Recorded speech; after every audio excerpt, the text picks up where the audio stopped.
evidence. They had evidence, and he was doing that as the chair of intelligence community. Unbelievable. Yeah. So a censure is a lot more than just a word. I mean, it's literally you're bringing dishonor on the House of Representatives, and there can be punitive action. But what's interesting about that too is the backstory is I wasn't successful the first time. Mind you, I was about 8 months pregnant. I was about to pop. I had a busted foot, so I was rolling around. So I really looked, kind of helpless when I was in D.C.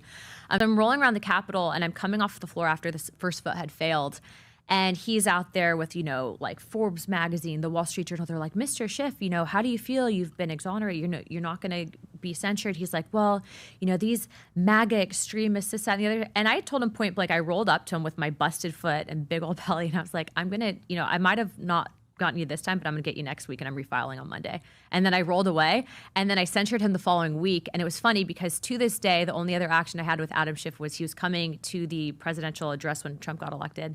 And he walked through the House chamber, and I was sitting right on the edge waiting for the president. He was right there. And I was like, how are you doing, Adam?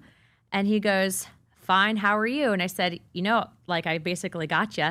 And I was like, you're going to go down in history as a documented liar. And I told him this. And Tim Burchett was sitting right next to me. And he goes, well, I'll go down in history, but so will you. And I said, but for different things. And wow. So that was when kind of our this? exchange. This was on the evening of the president's first address to Congress. And so, those are the conversations that you don't hear about and the behind the scenes. But the fact is that if you can lie like that, he's not a good Good person. for you for addressing this guy. I mean, there's a lot of words you can use for him. By the way, who else is as dark as he is?